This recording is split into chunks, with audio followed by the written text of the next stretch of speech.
hail Jim Alexander. The J, the I, the M is Jimmy. It's Jimmy.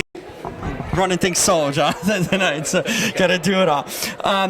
Tell me one thing about Succession. First of all, did you ever anticipate the success it would have and in the following that people have taken into the show, and why do you think we're so compelled by these stories, in a sense of these mega millionaires, in a sense, and why, as a society, we kind of like are taking the show in?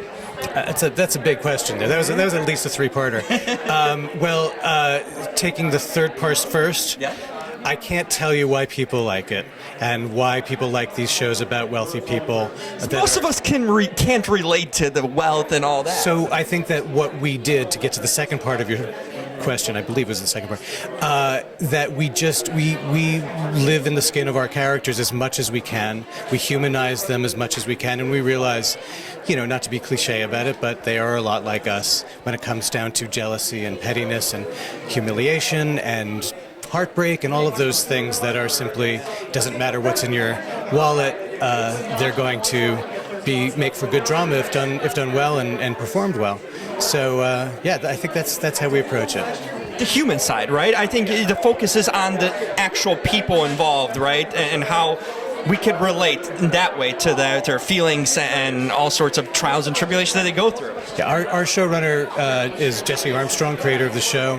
He's a truly brilliant guy, and I don't use that word the way that the Brits use it, which is just cool. But he's a genuine genius, and he's just able to tap into what that character might do in this given situation that will bring out the rash in a way, bring out the most perhaps unattractive but most honest response to that given situation, and we go for that. We mine that. We look for the Achilles heels. We look for somebody walking around with spinach in their teeth or their fly down. It can happen to wealthy people too. They usually have somebody to say, you got to think, but generally speaking, it can happen to anybody. And we follow the veins. I'm going to ask you, what's in store? What can people await on this show? What sort of arc you guys have planned ahead? Got nothing for me on that, baby. Damn. Yeah, the writers are, we're sort of spread right now, but the writers' room is in London, and they are figuring out season 3. And finally, I'm over there in a week or so I'm going to figure it out myself. I was going to wonder, that must be kind of difficult. That's my way of saying you can't find out. Yeah, well, we got to wait and see when it's coming. And finally, what shows have you seen lately or been watching? Now we're kind of in awards season and getting recognized a lot of shows. What shows have you taken into or been impacted or really enjoyed? I found Watchmen to be utterly stunning and just one of the greatest things ever on television.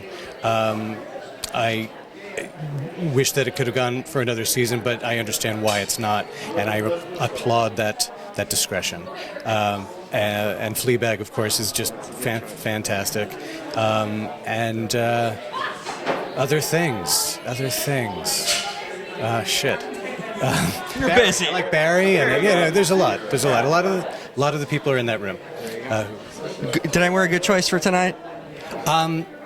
It's really, you have to speak to yourself and your God and your dog, who obviously seem to, I'm kidding. No, it's great. It's great. I saw you a mile away. Thank you, John. We appreciate it. Sure.